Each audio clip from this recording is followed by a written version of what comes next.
Hello everyone and welcome to chapter 33 of this Flutter course. In the previous chapters we've been talking about how to create new notes and how also to display those notes on the screen. And now it would make sense for any user of our application to be able to delete the notes that they've created already. We are not right now giving that functionality to the user, and that's exactly what we're going to work on in this chapter. Just a heads up, we're going to work quite a bit with refactoring, so things are going to get a little bit uncomfortable where the code isn't going to compile, but we're going to fix that soon, right after breaking it. So we're going to work a little bit about on our dialogues as well. You see, we have a few dialogues at the moment that appear on the screen. For instance, where we display an error to the screen or to the user, where we, for instance, say, oh, you couldn't log in, or oh, your password was incorrect, or we couldn't register this user because it's a weak password entered. So that's like our error dialogues. And we also have a dialogue that we display to the user when he or she's trying to log out of the application. So we have two dialogues at the moment. And in this chapter, what we're going to do is we're going to consolidate how we also display our dialogues to the user as part of delete functionality. Because you see, the delete part as well, the way we're going to do it is we're going to, let me actually bring the strcpy to the screen. So how we're going to do it is that we're going to put a little delete icon next to every item on the list, and we're going to allow the user to tap on those icons in order to display a dialog. Now, this is going to be the third dialogue, and a colleague of mine that I work with, which I really admire his way of working, he mentions that he makes things reusable when he gets to the third time of doing the same thing again. So now we've written two dialogues to this point, and we also now need a third dialogue, and that's the point that maybe we should actually consolidate all our dialogue displaying to one function, and then from other functions we're just going to reuse that. Okay, so that's what we're going to do in this chapter. So let's have a look at the code a little bit. I'm gonna bring the screen to a little bit larger display. So here, so this is our application the way we've left it at the moment. So like that, Visual Studio Code, and we have a CRCPY there as well. Okay, so let's then have a look at our, as a caption in case, we're going to have a look at our error dialog. So let's go ahead in our, let's see what we have, constant services, CRUD, utilities we have, and we have a function here called show error dialog, which in turn says show dialog, and then it says alert dialog. Okay. Then if you have a look at how this is constructed, the only thing it's doing is saying like, hey, I have a title, then I have just one action with a button, and also that action doesn't return any value, and also I have some text to display. All right, great. Now let's go to our notes view. If you look at our notes view, at the end of notes view, we have this log out dialog. What does this do? It's the same thing. It has show dialog. It has an alert dialog inside it. It has a title and some text, but it has two actions. And these actions, they do different things. So one action does, sends a value of false. The other one sends a value of true. So every dialog that appears to the screen, so let's say this one, for instance, our logout dialog, that's the one we're looking at right now. The cancel button sends a false value, and the logout button sends a true value. So the dialogues are all very similar. They have a title, they have some contents, and they have some actions that the user can take on those dialogues. And these actions then have their own values. And that's what we're going to do in our application right now, is that we're going to consolidate all these into one generic function that is going to kind of allow us to customize it to our needs. All right. So let's have a look at how we can achieve this. So as the caption indicates here, we're first going to cut things from the source. And that's like the strategy that I use a lot in software development. So if I'm going to disrupt things and I'm going to like change the way things work, I'm not going to be scared. And I'm really not scared of making things break. And in my opinion, you may think differently, but in my opinion, it's really good to cut things from the source, break the code, and then start fixing things one at a time instead of trying to make sure nothing breaks while you're refactoring the code. So that's what we're going to do here. As the caption indicates, we're going to go to show error dialog. Let's see if you can find it. I like to use Command P in Visual Studio Code. I'm going to say show error dialog in here. And what we're going to do is we're going to remove all this code that is there. Okay. So that's that part. And what we're also going to do is, as the caption indicates, remove the show logout dialog from notes view, since we're going to have a generic one. So go into your notes view in here and remove this show logout dialog. All right. We're going to get errors. That's okay. And this code that we removed also here, show error dialog, is used quite a lot. So by removing it, if I search for show error dialog, you can see we're actually using it in 7 places. So all of those places are now going to have an error. That's okay. Fine. We're going to fix that soon. So don't worry about that. All right. So what we need to do in here is, before we fix all of that, we're going to start basically creating our notes list view. All right. So at the moment, if you look at our notes view, what we have is this beauty in here, which is doing quite a lot of work. As you can see, it has a future builder inside the body of the notes view, and it has a stream builder, and it's a lot of code in here. It would be really great if you could separate this code into its own place, and we could call this widget like a notes list view. And that's exactly what we're going to do in this chapter. So let's go ahead in our views inside notes, in here, in your views inside notes, let's create a new file, and we're going to call it notes list view.dart. Okay, like that.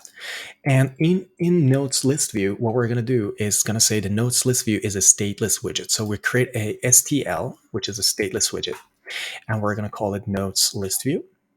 As we've seen it before, we need to import material, so I'm going to do that right now. So all those errors are going to go away.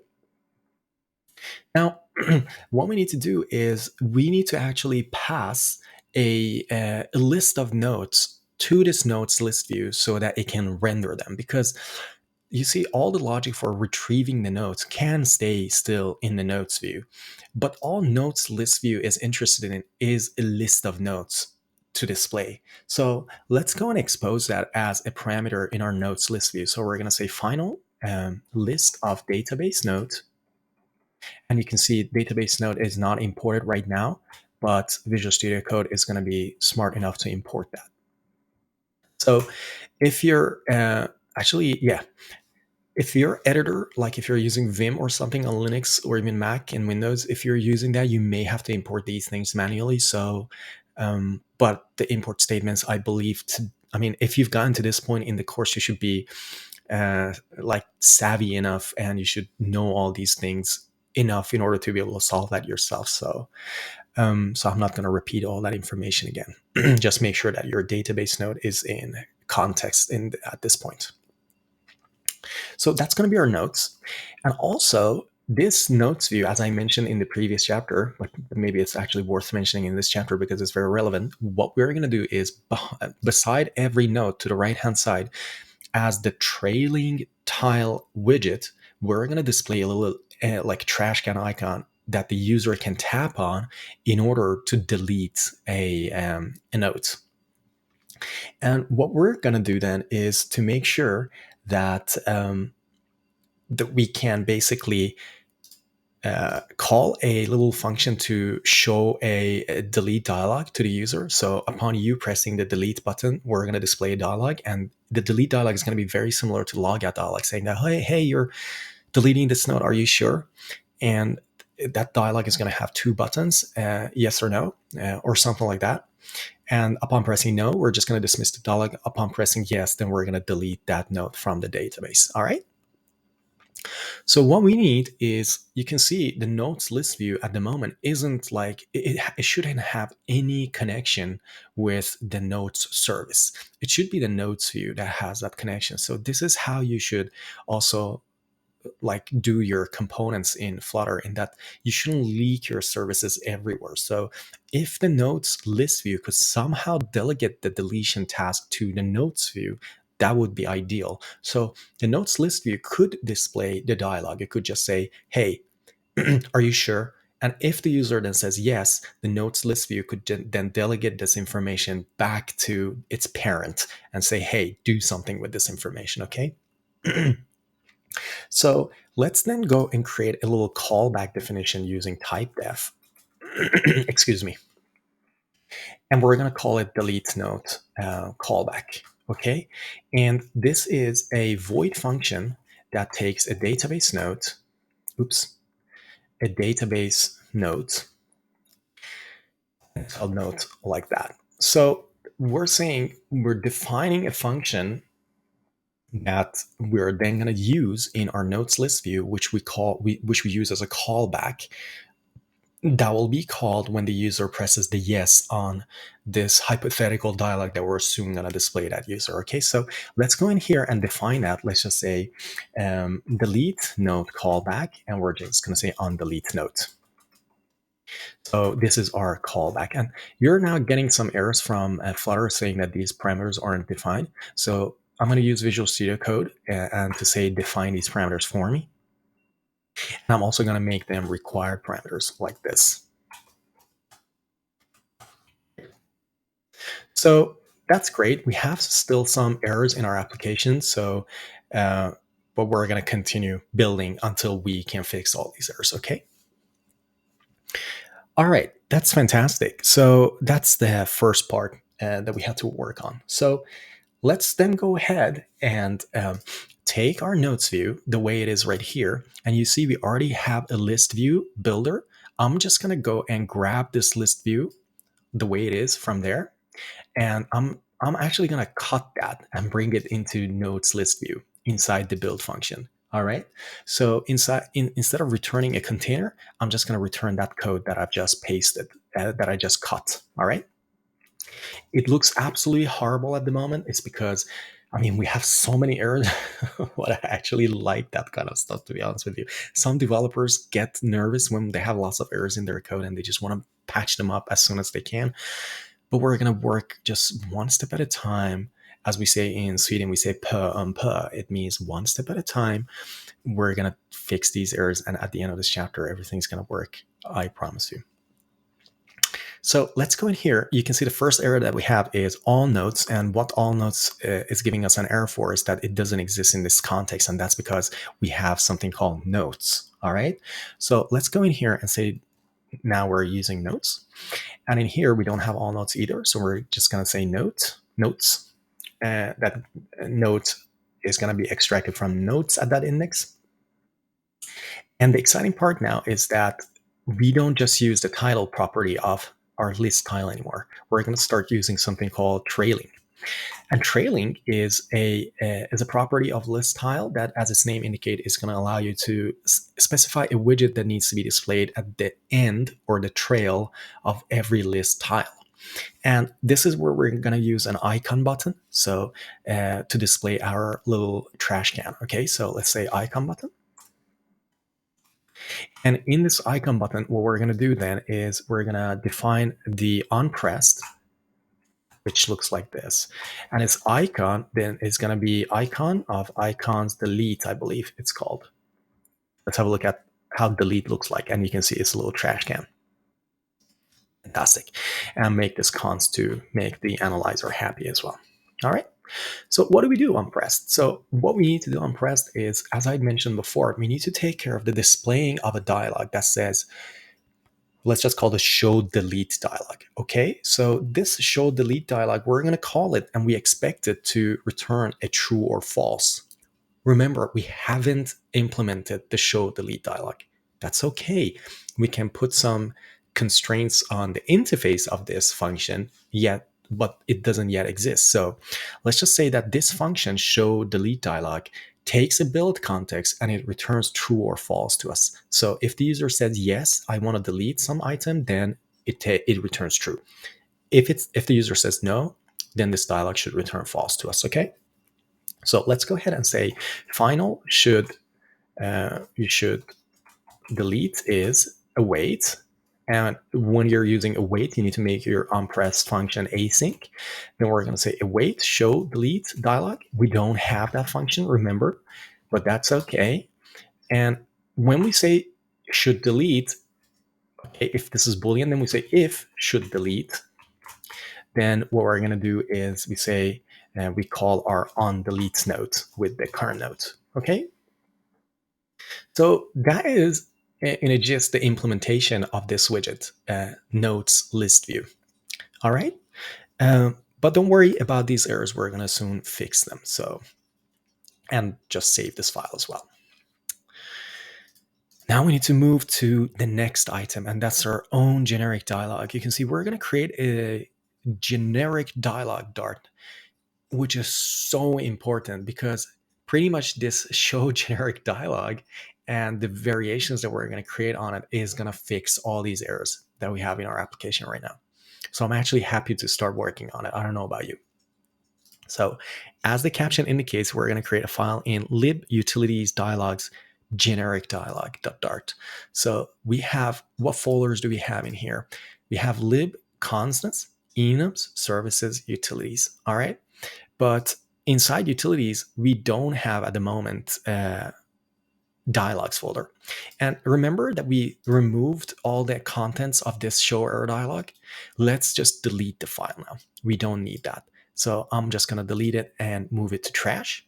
So now inside utilities, we have nothing. So let's go create this new file. As the caption indicates, we're going to say it's going to be inside a folder called dialogs, and we're going to call it generic dialog.dart. All right, I'm going to get rid of the sidebar, and we now need to start implementing our generic dialog. This show generic dialog is going to be a little bit complicated, and I'm saying it a little bit complicated simply because it's going to use generics. And the reason I've basically decided to make it generic is, as the name generic indicates, this generic dialog, I mean, the file also says generic dialog, so you need to kind of know already what you're getting yourself into. The reason it has to be generic is that it needs to be able to produce different sorts of values. Let's go to our nodes list view, and you see here, we're going to say show delete dialog, a function we haven't implemented yet. And show delete dialog, all of a sudden, is going to return true or false. Okay, that's one thing. How about in the case of login view? So let's go to login view. How about this case? Show error dialog. Remember, show error dialog is also a function we're soon going to develop, which we had before. We killed it. We have to develop a new function called show error dialog, which in turn is going to use our generic dialog. But in this case, it's not going to return true or false. So we need to make sure our generic dialog, as its name indicates, is a generic function that can, based on what you provide to it, is able to return those values to you. And what I mean by what you provide to it, every item, every option, or every button that is displayed in our generic dialog is going to have a value. We're going to assume that all the buttons that you display in any given dialog is going to have values of the exact same type. So a dialog that shows a yes or no button is going to have two buttons, each of which contains a Boolean value, one true, the other one false, or maybe you want to display 10 buttons and two of them have the value of true and the others 8 have the value of false. But what I mean is that the buttons inside your generic dialog are going to have the same data type. All right. So we're going to call that data type T. All right. So let's go ahead and define this show generic dialog. So we're going to say that this dialog actually returns a future of T. And what we're going to say show generic dialog. And it's a function signature. It kind of looks like this. All right. So what does it actually mean, T optional? And that's because, remember, on Android, for instance, when you display a dialog to the user can actually press the hardware down button in order to dismiss a dialog without actually responding to it. In iOS, is actually not so much like that. In iOS, when you display a dialog, it's a modal that the user has to reply to unless you create your own dialog, or if you're doing maybe something hacky on the side to say that, oh, if the user taps outside the dialog, then it should disappear. Otherwise, dialogs in iOS are modal and have to be responded to. However, in Android, it's possible that a user dismisses a dialog without actually responding to it. And in this case, the show generic dialog should actually return nil or null, depending what language you're talking about. If you're a Python developer, you'd say none. So we're going to define this saying we have a generic dialog that returns some sort of a optional value. All right. And the first parameter that we need is a build context. So let's just say build context. And we need a title and a content. So we're going to say required. Also, before we do that, let's also have a look at this thing that says build context isn't defined, and that's because we haven't imported material. So let's take care of that. And we have to have curly brackets in these places because required actually requires that. Okay. So the next parameter that we have to implement is the title and then the content. So both are going to be text or string. So that's the title. And then I'm going to copy paste that. I'm going to say content in here. Content. All right. Now, it's the exciting part. Now, what we need is some sort of ability, some sort of a way for the user to be able to specify like a list of buttons to display to the user. Now, every button, if we say every button by default should have, for instance, we're representing every button as a text button, that every text button needs a string to display. All right, and then it will have an unpressed. So what we're saying is that, okay, we should be able to render multiple buttons, and every button should have a text. And also, we said from before, every button should also have some sort of a value, all right, which is T optional. So we need a way for the user to specify a list of buttons, each of which has a title of type string, and also every one of those buttons should optionally have a value. So that's best described with a map of string as titles and a value of T, like this, all right? So we're going to type def that. We're going to say we have a definition of we have basically a type definition, and we're going to call it dialog option builder. And we're going to say it's a generic. Okay? And we're going to say that is equal to a function that returns that value. So let's also see the map. All right. P expected to find. All right. And that's probably because I've misspelled that. All right. So now we have an option builder. So we're going to then use that option builder in our function. So you'll see soon how we're going to use it. So I'm going to say then we have a dialog option builder, and let's just call it options builder. Okay. So we have all those bits and pieces in place. Now what we need to do is inside this function actually use the build context to display a dialog to the user. So before we do that, let's grab all the options that the caller wants us to display. So we're going to call it options, is options builder. We call that function, and now you'll see options is it smart enough to understand that? Yeah, it's a map of string dynamic. Okay, it doesn't understand yet what it is. So let's go ahead and say in here, in this function, we return a show dialog of T. All right. And in here, we have two parameters that we have to pass. One is the context, and the other one is the actual builder function. All right. Get some help from your favorite editor to complete the builder function, which is very simple. It just takes a build context. All right. And in your builder, we are going to return an alert dialog. This you should already know from before. We've worked with alert dialogs and show dialog from before, so this is nothing revolutionary. So for the title, we're going to say we have a text which is equal to which contains the title string. For the content, we're going to say also a text which includes the content. All right. And then we're going to go into our actions, And this is the exciting part for me, because for the actions, what we need to do, you see, our actions are defined in here. Every key inside this options is the title, which is defined by string, of the actions of our dialog. So we need to start mapping them. So we're going to say options, keys, and then we map them. All right. And this, let's just call this a option title. And we're not going to use a shorthand signature in here, and we're just going to do it like this. All right. So now in here, in the option title, we're actually going to return a text button. So let's get the value first of this key. So I'm just going to say final t value is equal to options at the option title, like that. Right. And now it's saying that, yeah, you're not using it. That's fine. We're gonna fix that soon. And this huge error that we're seeing here is because, you see, actions, it requires an iterable, I believe. No, it's actually a list of widget. But when you do a map on your keys, it's going to return an iterable. So to fix that, we're just going to go at the end here and say this is to list. All right. All right, so let's now fix the rest of the problems. I understand. I mean, this is quite a lot of errors, and you may be a little bit overwhelmed by this, but that's okay. We're going to fix them one at a time. So a semicolon at the end, so to get rid of that huge error at the end. And then what we're going to do in here, where we get the value, we're going to create a text button. So let's just say return a text button of the option.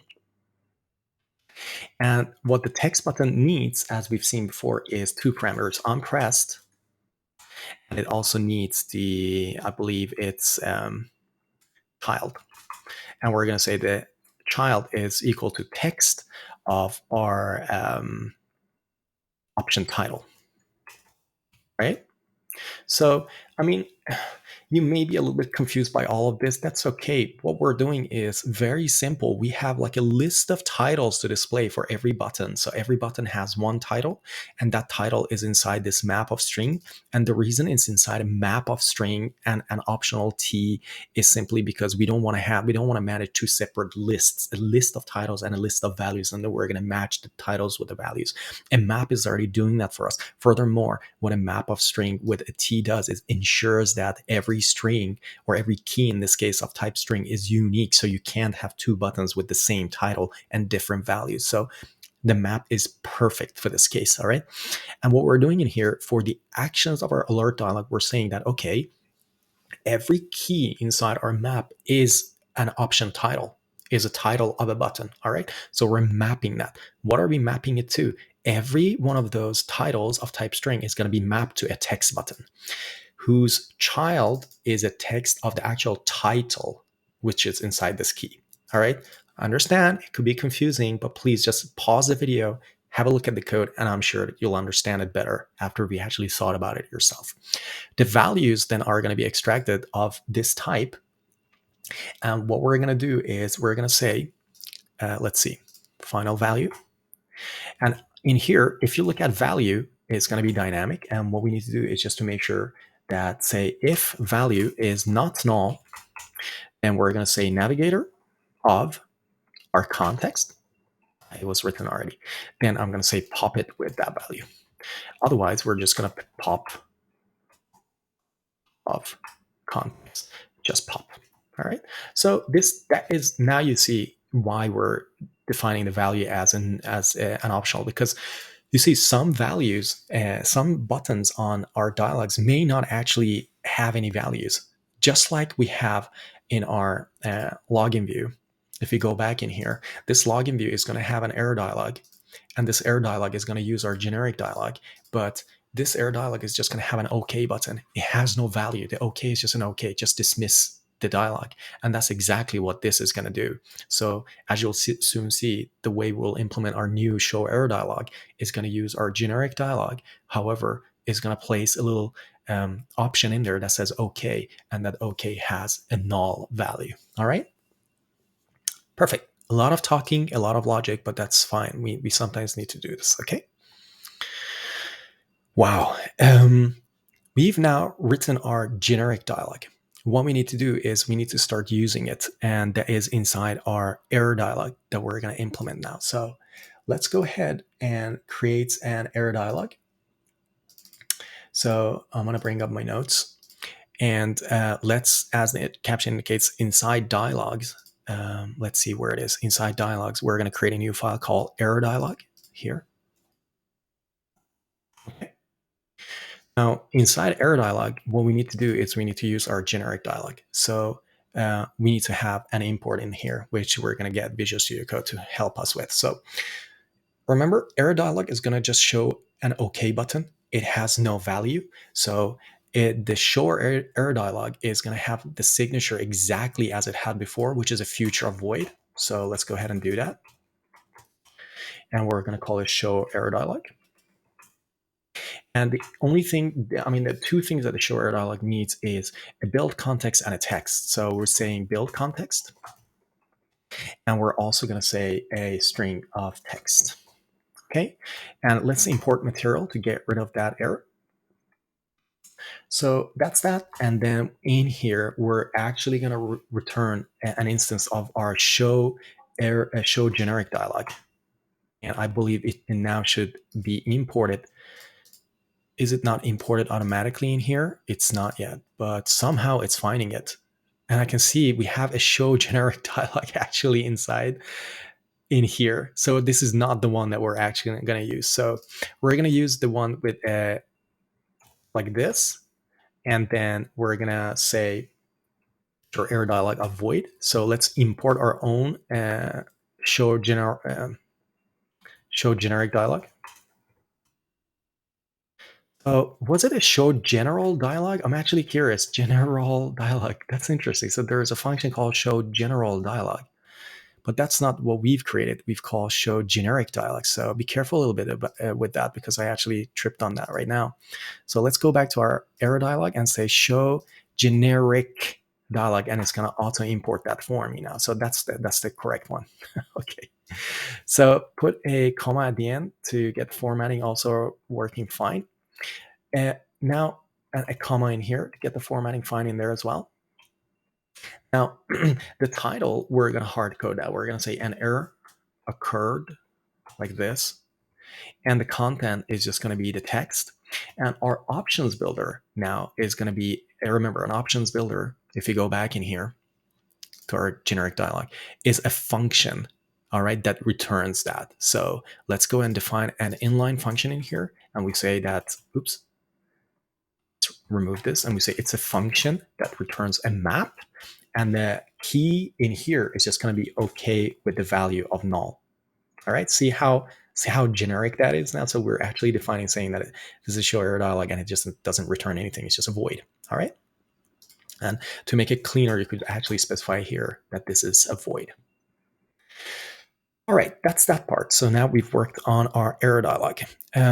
And now what we need to do in order to make our code a little bit less scary with so many errors at the moment that we have, let's go and clean up some of these errors, and let's go ahead and use this show error dialog everywhere. Okay, so let's go to our views and have a look at the login view. You can see now we have show error dialog.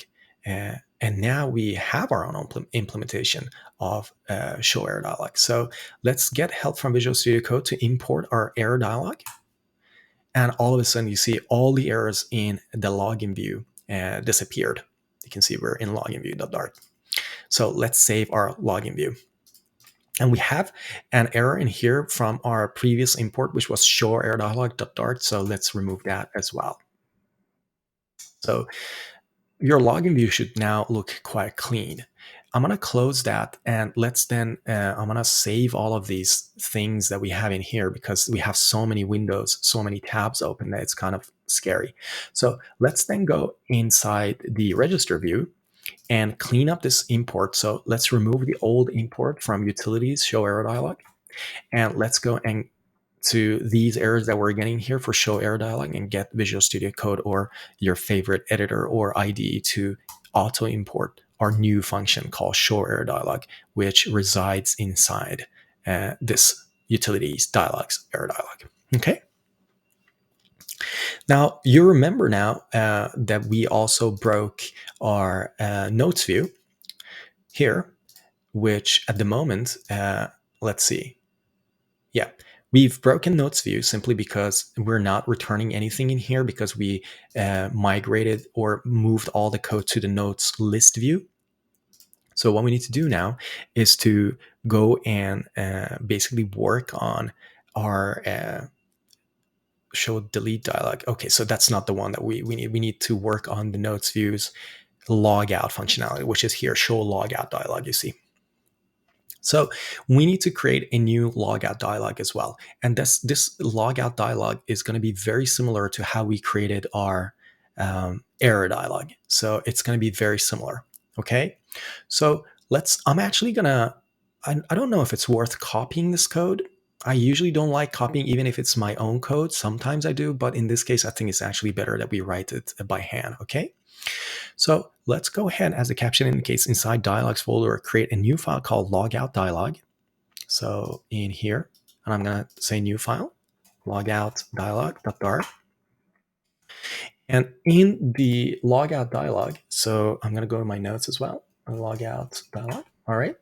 So let's go and say that we need a function called show logout dialog. All right. As we have it here. Okay. So I'm going to just copy that name. So we're going to say it's a future of a Boolean and call show logout dialog. And the only thing it needs is a build context. Okay. We're going to get an error for build context simply because we don't have it inside our file in here. And you see now the only error that we're getting is saying that the body might complete normally, which means, yeah, it's not returning any value at the moment, and we're going to fix that soon. So what we need in here, we're actually going to return our show generic dialog and auto import it, a comma at the end and a semicolon just to get the formatting right. The context is there, and we're in this case, we're actually going to say the show generic dialog is going to return a Boolean value. All right. So the context is there. The title we need to specify. We're just going to say log out, and for the content, we're going to say, "Are you sure you want to log out?" And the option builder, remember, it's a function. We're going to make an anonymous function in here and returns a map. And for the option of cancel, we're going to say false. And for the option of log out, we're going to say true. All right. We're getting a huge error in here saying that there's a future of Boolean. You're returning a Boolean optional for a function that is supposed to return a future of bool. Again, remember, on some platforms, you're able to dismiss your dialogues without actually responding to any of the options presented in the dialogue. In those platforms, you actually need to guard yourself against that case by returning a default value. So let's go in here and say then. So if we get this value, which as you can see is an optional bool, then we say either return that or just return false. And that's it. We can put a comma at the end as well just to get the formatting right. Okay. Perfect. Now what we need to do is, now that we've written our show logout dialog, we have to put it to use. So let's go into our notes view and get help from your favorite editor to import your new logout dialog in here. So that error goes away. Okay, so we've actually worked on that. So what I want to do is edit my caption a little bit, and I'm sorry about this because this caption wasn't completely right. So I need to fix that.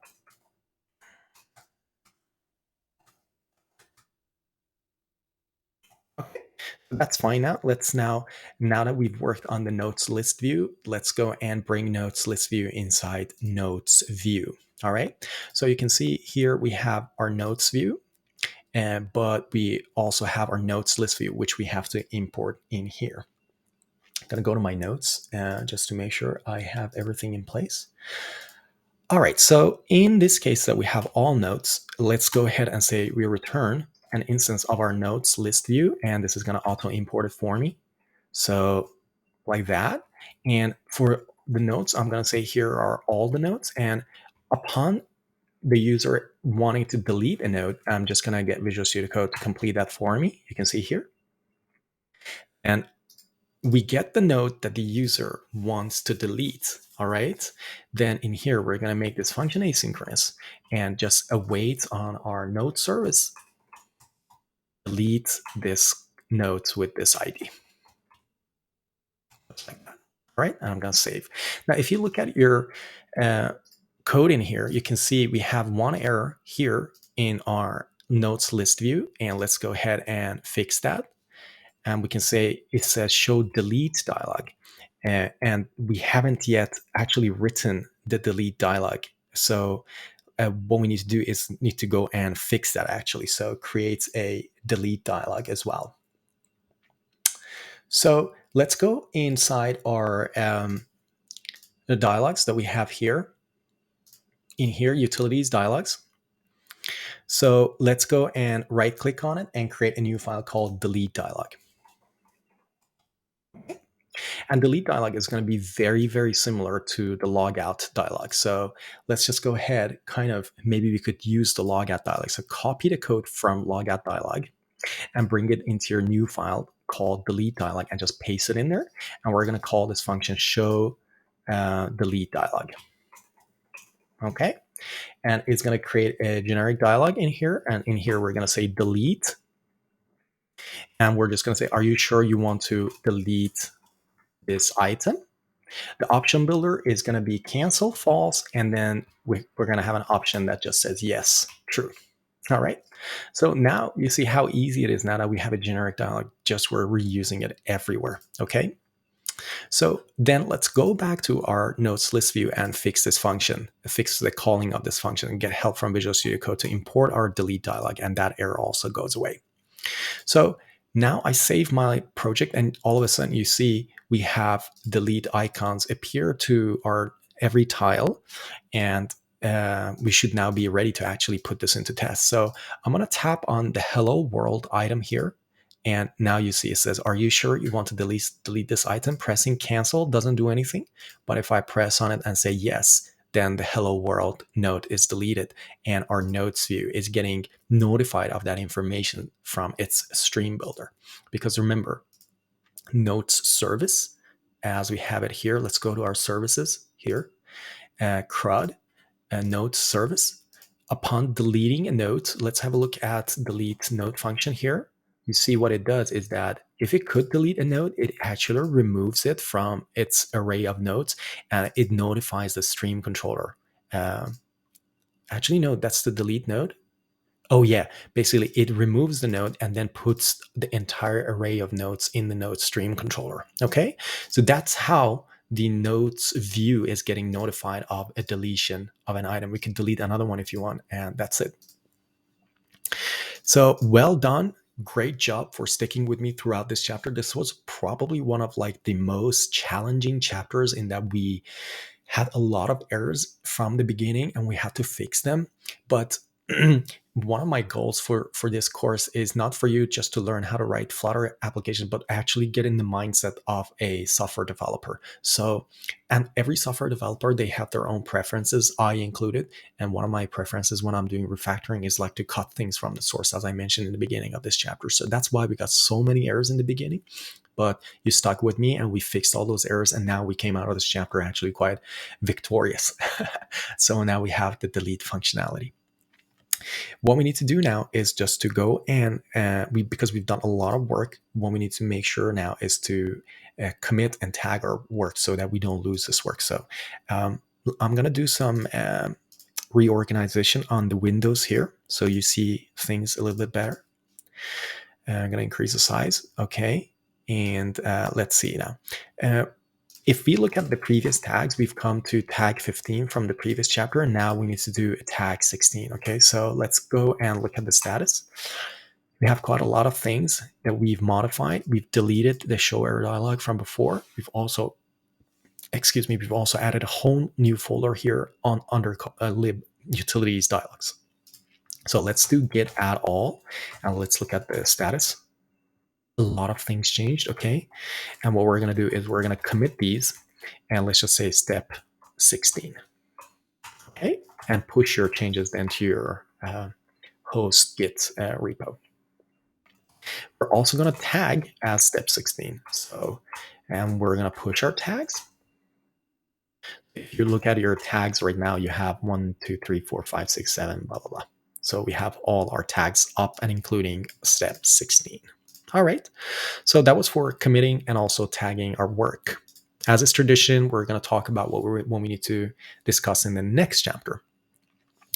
You can see we have the ability to create new nodes, and we also have the ability to delete nodes. And also something that we didn't test is this thing, that when we create a new node, and if we back out of it, you see that that node actually is deleted from the database. So that's also working. So we have the ability to delete nodes and the ability to create nodes, but we don't have the ability to update nodes. And that's exactly what we're going to talk about in the next chapter. So I'll see you there.